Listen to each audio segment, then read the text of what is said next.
Ya, kembali di Prime Time News dan masih bersama Pak Denny Indrayana, Wakil Menteri Hukum dan HAM. Pak Denny, saya ingin tahu selain daripada menyediakan bilik asmara, begitu nyabu bersama di ruangan salah satu kepala seksi, Anda tadi mengatakan 3 ruangan yang diakui Fani itu adalah ruangan, salah satunya adalah ruangan Kalapas, ternyata bukan ya, ruangan kepala seksi begitu. Bentuk pelanggaran lain apa lagi? Tentang ruangan siapa, kita sebenarnya punya informasi, punya data. Kalau dilihat dari foto yang sekarang tersebar itu di media kan bisa ada tulisan itu sebenarnya. Dari situ bisa diketahui ini ruangan siapa. Jadi bisa berarti kemungkinan Kalapasnya tidak mengetahui secara langsung dong? Mungkin tidak.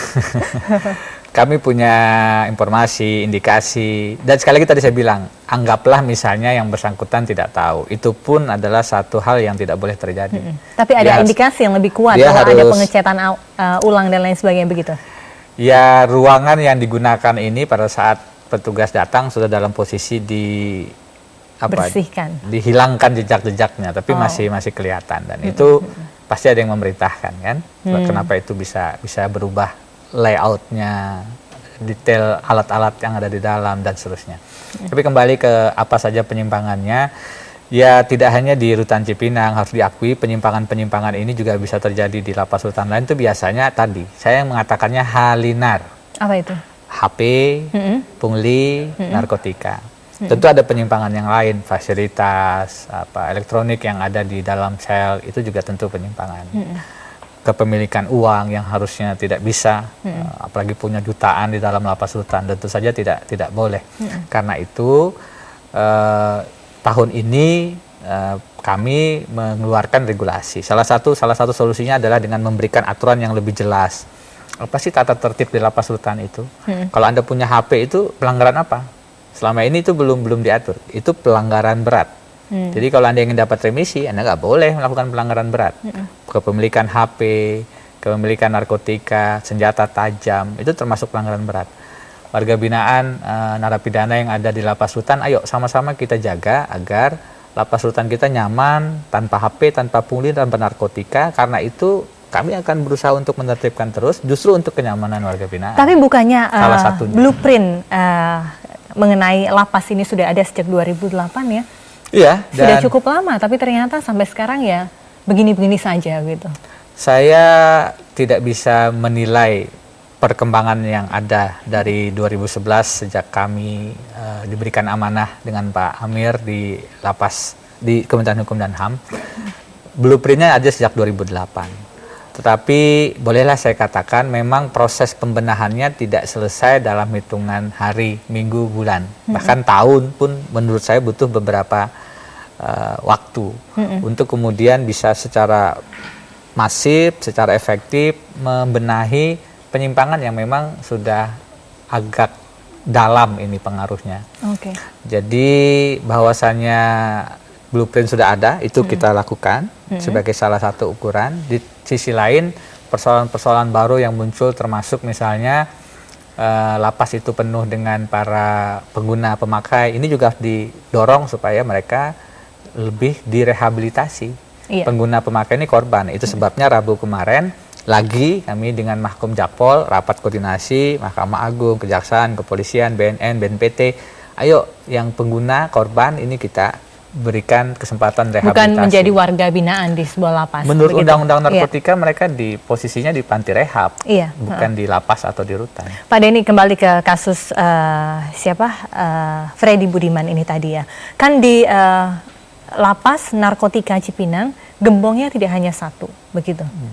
Tidak hanya Freddy Budiman saja, ada beberapa yang lain. Lalu tiba-tiba muncul ada pengakuan dari Fani ini, yang ternyata kebenarannya bisa dikatakan cukup benar, begitu ya. Apa yang Anda baca? Apakah ini adalah konflik antara mereka, lalu kemudian akhirnya efeknya memperburuk kinerja pemerintah, atau paling tidak membuat masyarakat melihat, oh ternyata Kementerian Hukum dan HAM tidak berhasil melakukan pembenahan apapun, begitu?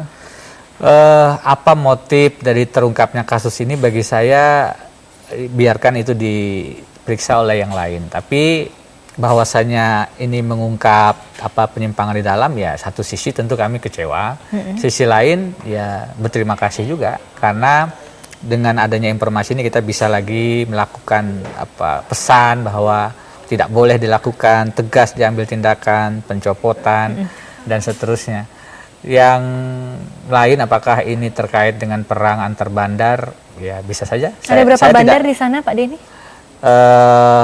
Saya tidak persisnya, tentu harus dicek ya. Tapi yang pasti beginilah, berhadapan dengan mafia narkotika, mafia narkoba yang jejaringnya ada di mana-mana. Tadi saya dengar Kepala Humas BNN mengatakan ada polisi, ada ini, ada BNN sendiri terlibat, dan kemudian di lapas juga terlibat, karena memang semua bisa dipengaruhi oleh jejaring ini. Jadi apakah ada kemungkinan ini perang antar bandar? Ya bisa saja, tapi bagi kami itu tidak penting, tidak terlalu penting. Yang penting adalah bagaimana terus konsisten melakukan pembenahan penertiban di lapas dan rutan. Oke, makin gencarnya Anda melakukan sidak begitu, apakah konkuren begitu dengan laporan masyarakat makin gencarnya juga masyarakat menjadi tidak silent lagi, tapi berani melaporkan bahwa sebetulnya ada sesuatu yang sangat salah di masing-masing LP di Indonesia? Yang sederhana, pada saat saya sidak misalnya, saya memberikan nomor HP, PIN BlackBerry, bukan berarti mereka boleh punya HP, tapi agar melalui keluarganya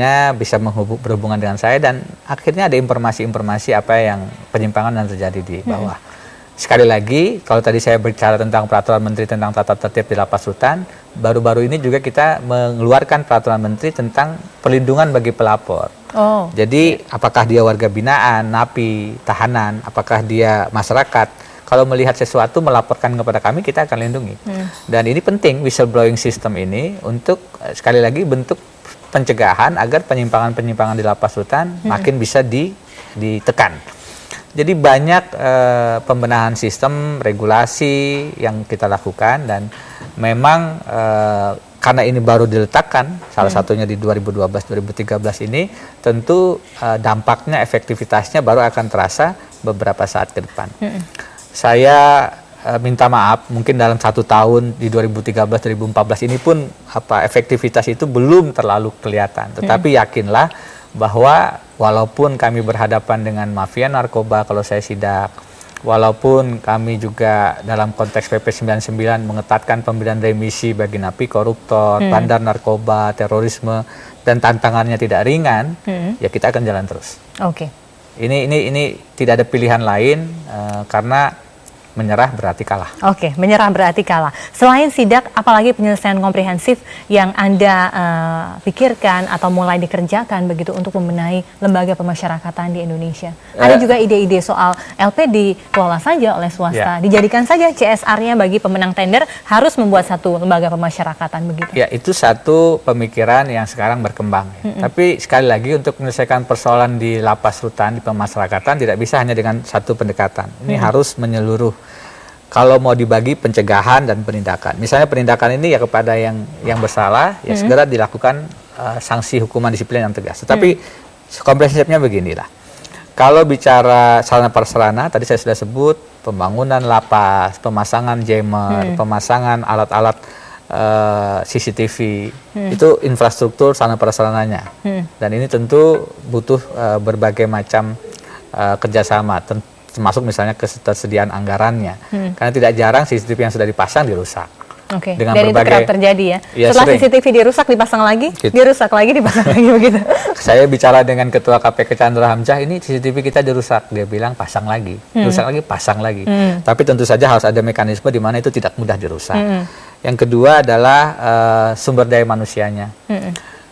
Sekarang rasio antara napi dengan pengawas petugas pengamanan itu 1:55. Sudah idealnya berapa? Ya 1:5 gitulah. Ada yang sangat jauh dari ideal, ya? Betul. Nah, tahun lalu kami menerima 1.800 petugas pengamanan. Tahun ini akan ada 1.000 lebih lagi formasi, dan mayoritas juga akan petugas pengamanan. Tidak hanya rekrutmennya yang diperbaiki, tapi juga rekrutmen tanpa titipan, tanpa setoran bagi CPNS, tapi juga diklatnya. Saya sudah 2 kali memberikan pengarahan kepada teman-teman petugas pemasyarakatan, ayo jaga integritas, ayo jaga integritas, jangan pernah menerima pungli. Tapi kalau kemudian gajinya sangat kecil sekali, ya susah ya? Ya, tentu saja di tingkat itu juga remunerasinya kita dorong untuk diperbaiki. Termasuk Mbak Felsi, maaf mungkin waktunya, pola karir tadi saya sebut. Bagaimana sih karir dari jenjang bawah sampai jenjang atas? Yang tidak kalah penting tentu saja orang mungkin berkata itu lagi soalnya, tapi memang dukungan anggaran. Oke. Bahwa semua ini salah satu yang harus disediakan adalah anggaran yang harus ditingkatkan begitu ya. Ini curhat ya Pak Denny begitu. Anggarannya tolong ditingkatkan nanti APBN 2014. Pak Denny, singkat saja, Turman Hutapea akhirnya dicopot. Dia punya latar belakang tidak seberapa bagus waktu di Medan, tapi akhirnya dijadikan Kalapas di Cipinang begitu. Ada garansi pengganti dari Turman ini, kalau nggak salah namanya Agus siapa begitu ya Pak ya. Memang latar belakangnya bersih sekali. Di dalam pola karir tadi, sistem promosi kita benahi. Jadi harus jelas ukuran-ukurannya, tidak hanya berdasarkan koneksi dekat dengan pimpinan, tapi satu yang ada 3 hal yang paling penting: integritas, integritas. Dan yang sekarang kita letakkan ini adalah PLT, pelaksana tugas, yang kita konfirmasi, dan tentu saja kita tidak ingin ini salah pilih lagi. Tapi nanti yang definitif tentu melalui proses fit and proper test yang kita akan seleksi dengan baik. Baik, Pak Denny Indrayana, terima kasih sudah hadir di Prime Time News bersama kami. Saat lagi kami akan kembali dengan informasi diantaranya Indonesia dipecundangi oleh sejumlah tim yang melakoni uji coba pramusim melawan timnas Indonesia. Lalu apa untungnya bagi Indonesia dari pertandingan tersebut?